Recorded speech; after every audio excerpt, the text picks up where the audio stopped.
बच्चों को पढ़ाई। और ये जो है विनीत कुमार, इन्होंने भी अपना साहस दिखाते हुए और घर का दयनीय स्थिति को देखते हुए दोस्तों मैं आपको बता दूं कि बहुत अच्छा मार्क्स लाया है, 94 पॉइंट कुछ लाया, लेकिन लगभग हमको लगता है 95% उसको मानिए प्रखंड टॉप किया है। मुझे अगर खाना बनाने का मिलता है तो वो भी कर लेती हूँ। मैं 4 साल 5 साल लगातार मैंने ठेला लगाया है, झालमुड़ी और चना भी, उसमें झालमुड़ी चना चाय ये सब बेचा है मैंने। अभी फिलहाल हम खाना बनाने का काम कर रहे हैं, जो बड़े बड़े घरों में खाना बनाने के लिए रखते हैं। नमस्कार, जोहार दोस्तों, आप देख रहे हैं मानवाधिकार मीडिया रांची, सच आप तक। तो आप लोगों को पता होगा कि 27 मई मंगलवार को झारखंड एकेडमिक काउंसिल ने 10वीं का रिजल्ट जारी कर दिया है दोस्तों।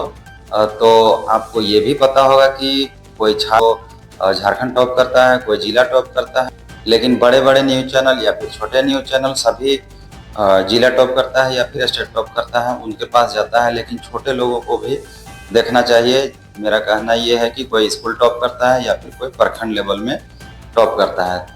तो इसी पर हमने एक विनीत कुमार जो छात्र है, रांची जिला से महज 10 से 12 किलोमीटर की दूरी पर है कांके प्रखंड, और कांके प्रखंड छात्र जो हैं विनीत कुमार जो बुकरू निवासी है, और पिठोरिया में जो अपग्रेडेड हाई स्कूल है वहाँ का ये छात्र है, उन्होंने कांके प्रखंड टॉप किया है। तो उनका घर हम गए थे बुकरू आदर्श नगर, और उनसे हम उनका बैकग्राउंड के बारे में जानने का प्रयास किए और सारा चीज़ जाने, उसके कितना पढ़ाई किए, कई घंटा पढ़ाई करते थे, ये सारा चीज़ हमने उनसे जाने।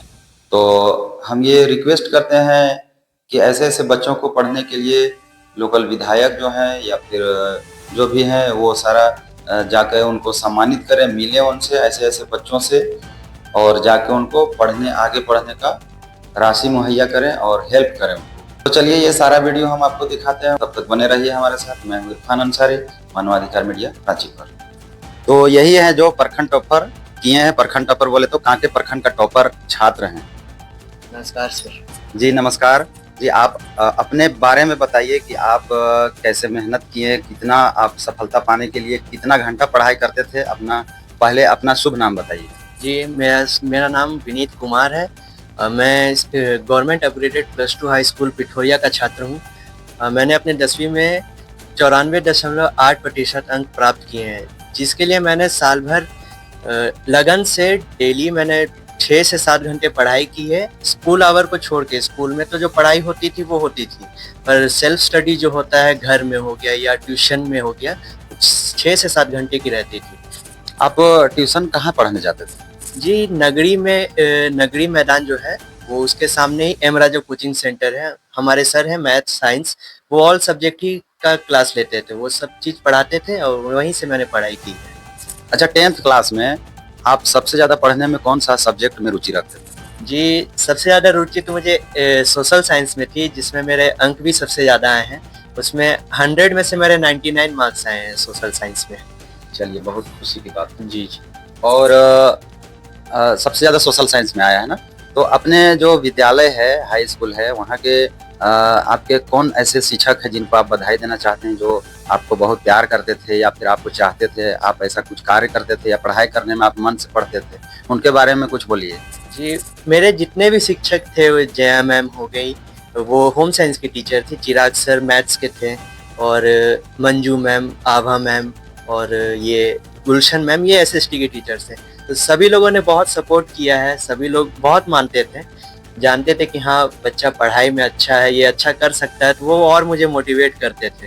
तो उन्हीं के बदौलत और भी बहुत लोगों का मेरे इस रिज़ल्ट के पीछे योगदान है। जैसे मेरी माता जी हैं, उनका है, और मेरे मौसा जी हैं, मतलब, और एक आशा आंटी है, वो भी हम लोग की पड़ोसी हैं, और इरशाद अंकल हो गए, उनसे भी हमारा फैमिली रिलेशन है सबसे, मतलब ऐसे लोग, इन लोगों। इरशाद कहाँ के हैं रहने वाले? जी वो बाढ़ू में रहते हैं, तो उनसे भी हमारा 6 से 7 साल से मतलब फैमिली रिलेशन है। सुख दुख में हो गया, हर जगह वो हम लोग को सपोर्ट किए हैं, और मेरे रिजल्ट के पीछे ये लोगों का बहुत बड़ा हाथ है। तो एक रहता है कि बच्चा पढ़ने वाला रहता है, पढ़ता है या नहीं पढ़ता, घर वाले परेशान रहते हैं पढ़ाने के लिए और बच्चा पढ़ता नहीं है। तो आपको आखिर अपना घर के बारे में, बैकग्राउंड के बारे में आप कैसे इतना सोचे कि हमको पढ़ाई करना है? नहीं तो जो लड़का को ज़्यादा पूर्ति होता है वो पढ़ता नहीं है, जाके खेलने कूदने में अपना टाइम गंवा देता है। तो मैं आपको ये पूछना चाहता हूँ कि आपको लगन कैसे लगा और आगे क्या बनने का सपना है आपका? पहले तो बताइए कि आपको पढ़ने में रुचि क्या लगा, बैकग्राउंड आपका कैसा है? जी देखिए, बैकग्राउंड मेरा एक मिडिल क्लास फैमिली से है। मम्मी मेरी दूसरे घर में जाके खाना बनाने का काम करती है। यही सब चीज़ मैंने देखा, मैंने अपने ही आप अंदर ही अंदर सोचा कि नहीं, मुझे कुछ ऐसा करना है जिससे मेरी माताजी को मुझ पर प्राउड फील हो।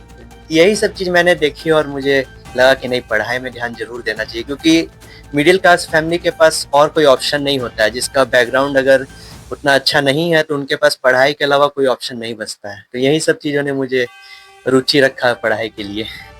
आगे क्या बनने का सपना है? आगे तो आप पढ़ाई कीजिएगा, जो भी साइंस कॉमर्स आर्ट्स जो भी लेना है, लेकिन एक सपना होता है। मैट्रिक से पहले ही बच्चा बहुत सोच लेता है कि नहीं, हमको आर्मी में जाना है, अफसर बनना है, आईएएस बनना है। आपका क्या सपना है? जी, आपने कह ही दिया, मुझे आईएएस ऑफिसर ही बनना है। हमको जेपीएससी में तैयारी करना है, तो उसी का हम तैयारी करेंगे आगे। जी नमस्कार। नमस्कार, जोहार है। जी क्योंकि आप इनके माता श्री हुए, तो मैं आपसे जानना चाहता हूँ कि आप कैसे फैमिली से हैं, वो हमारे दर्शकों को बताइए कि आपने कौन से ऐसे परवरिश किए जो लड़का प्रखंड टॉपर बना। इसके लिए हम भी आपको बधाई देते हैं। मैंने बहुत मेहनत किया है भैया। मैं 7 साल से बुकरू में हूँ और मैं बस इन बच्चों के परवरिश के लिए ही मैं बुकरू आई हूँ। मैं जहाँ रह रही हूँ वो मेरे कजन सिस्टर का और जिया जी का घर है, वहाँ मुझे रहने के लिए दिया गया है। और मैं बहुत ही मेहनत से, मैंने शुरू से इन लोगों दोनों के दिमाग में यही डाला कि हमारे पास ना बैक सपोर्ट है कोई, ना हमारे पास हम पैसे से उतना स्ट्रांग है, हमारे पास कुछ नहीं है। तो आपका अपना मकान कहाँ है वो बताइए हमारे दर्शक। मेरा अपना मकान डोरंडा हुआ। मेरा जो ससुराल है वो मेरा डोरंडा है, पर कुछ फैमिली इश्यूज के कारण कुछ बहुत ज्यादा मैंने वहाँ पे भी प्रॉब्लम सहा, बहुत मुश्किलों का सामना किया। तो मैंने बच्चों को बचाने के लिए, मैं अपने भी बचने के लिए नहीं, मैं अपने बच्चों का लाइफ बचाने के लिए मैं यहाँ बुकरू में आ गई। तो आपके पति के बारे में बताइए कि आपके पति क्या हेल्प नहीं कर रहे इनको पढ़ाने में, अपने बच्चों को? ये आप मेरे से अच्छा इनसे भी पूछ सकते हैं। ऐसे आपने मुझसे पूछा तो मैं बता दे रही हूँ।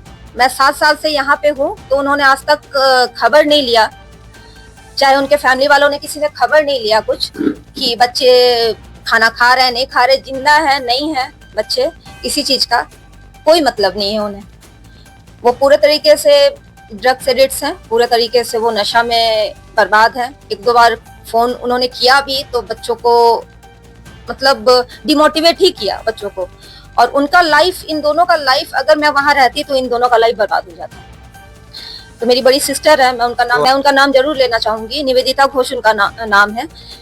उन्होंने मुझे सपोर्ट किया, बहुत सपोर्ट किया, शुरू से सपोर्ट किया। और उन्होंने बोला अगर अपने तो तुम खत्म हो जाओगी यहाँ अगर रहोगी, तो अगर बच्चों का लाइफ बनाना है तो तुमको यहाँ से निकलना पड़ेगा। तो वो एक बात और उसका सपोर्ट के कारण मैं आज यहाँ हूँ। आज मेरे बच्चे जितना भी पढ़ पाए हैं या जो भी कर पा रहे हैं, तो बहुत लोगों का सपोर्ट है। और मुझे ऐसा मैं नहीं सोचती कि मुझे ये काम नहीं करना है। मुझे अगर खाना बनाने का मिलता है तो वो भी कर लेती हूँ। मैं 4 साल 5 साल लगातार मैंने ठेला लगाया है, झालमुड़ी और चना भी, उसमें झालमुड़ी चना चाय ये सब बेचा है मैंने। बच्चे भी मेरे साथ रहते थे। अच्छा, बुकरू कब आए हैं? बुकरू जो आदर्श नगर है यहाँ तो फर्स्ट में आ रहे, यहीं से शुरू से हैं? जी यहीं पे हम बुकरू 2018 में 27 अप्रैल को हम बुकरू आए।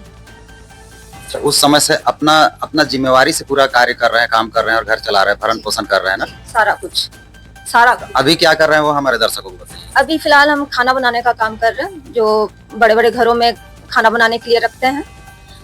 देखिए दोस्तों, बहुत दुख की बात है कि इनके जैसे युवती जो है अपने 2 बच्चों का भरण पोषण करके और अपना घर चला रही है और बच्चों को पढ़ाई। और ये जो है विनीत कुमार, इन्होंने भी अपना साहस दिखाते हुए और घर का दयनीय स्थिति को देखते हुए, दोस्तों मैं आपको बता दूं कि बहुत अच्छा मार्क्स लाया है, 94 पॉइंट कुछ लाया, लेकिन लगभग हमको लगता है 95% उसको मानिए प्रखंड टॉप किया है। और कुछ जानते हैं।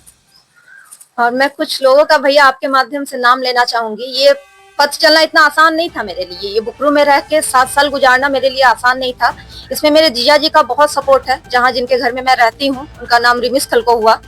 उनके सपोर्ट के बिना हम इन दोनों बच्चों को लेके परवरिश आगे का इनका कैसे करेंगे, नहीं करेंगे। और एक अकेली लेडीज का 2 बच्चों के साथ रहना आप भी समझ रहे हैं, तो उनका बहुत बड़ा हाथ है हमारे सर पे। इरशाद भैया है, वो हमारे बहुत बड़े भाई मैं मानती हूँ उनको, उनका बहुत सपोर्ट है। आशा दीदी है, उनका बहुत सपोर्ट है। एक और मेरी बहन है सुशीला देवी, उनका बहुत सपोर्ट है। इन लोग पैसा से नहीं, तो हर परेशानी में मेरे साथ खड़े रहते हैं, तो मुझे कभी अकेला महसूस नहीं होता। मैं कभी भी कोई परेशानी में आती हूँ तो इन लोगों का साथ मेरे साथ हमेशा रहता है। आपके माध्यम से इन लोगों को भी मैं धन्यवाद कहना चाहूंगी। कभी तो मैंने बोल नहीं पाई वैसा, पर इनका बहुत सपोर्ट है कि मैं अपने बच्चों को इतने अच्छे तरीके से पाल पोस कर पा रही हूँ। अभी इन्होंने कहा कि हम जो है सो आईएएस अफसर का तैयारी करेंगे, तो आप कितना और मेहनत करना चाहेंगे अपने बच्चों को पढ़ाने के लिए? भैया मुझे जितना मेहनत करना क्योंकि लग रहा है कि सिर्फ आप ही एक सहारा है इनका, और तो बैक सपोर्ट है, बैक सपोर्ट एकदम नहीं है, मतलब साइड सपोर्ट इसको बोल सकते हैं।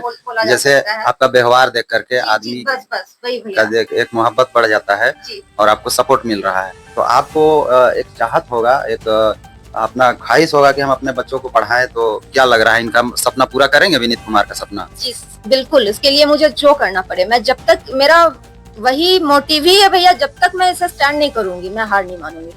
अच्छा, ये कुमार लिखा था, घोष लिखा था है, इसका कुछ रीजन बता दीजिए। हाँ, मैं रीजन बता दे रही हूँ। इसमें एक हरिजन होता है, एक आदिवासी होता है। हरिजन मतलब एससी में आते हैं।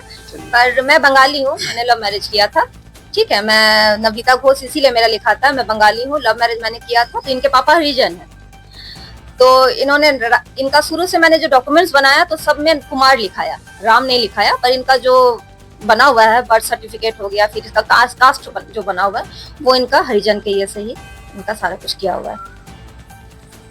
चलिए, और उनसे तो हम बात नहीं करेंगे क्योंकि वो भी 9th क्लास में है, अच्छा तैयारी कर रहा है। हमको लगता है कि रिजल्ट अच्छा आएगा उनका भी, तो आपको हम तो एक का अच्छा हुआ है विनीत कुमार का, तो अगर इनका भी अच्छा होगा, हमको पूरी उम्मीद है अगर ऐसा होगा तो हम आप तक वीडियो पहुंचाने का काम करेंगे। तो हम रिक्वेस्ट करेंगे यहाँ के जो लोकल विधायक हैं सुरेश कुमार बैठा जी, जो अभी नवनिर्वाचित हुए हैं, 30 साल 35 साल 20 साल जो भी कहिए संघर्ष किए हैं, लेकिन आप वोटों की राजनीति ना करें। ऐसे ऐसे जो छात्र हैं इनके भविष्य के बारे में सोचिए कि ये क्या करते हैं। आप सिर्फ इलेक्शन के समय मत घूमिए, अभी आपको जनता ने बैठाया सत्ता पर, तो आप पहुंचिए। मुखिया जी से मुखिया है, जिला परिषद है, जो भी अपने अपने पद पर हैं वो आके मिलिए और ऐसे ऐसे युवा को आगे बढ़ाइए।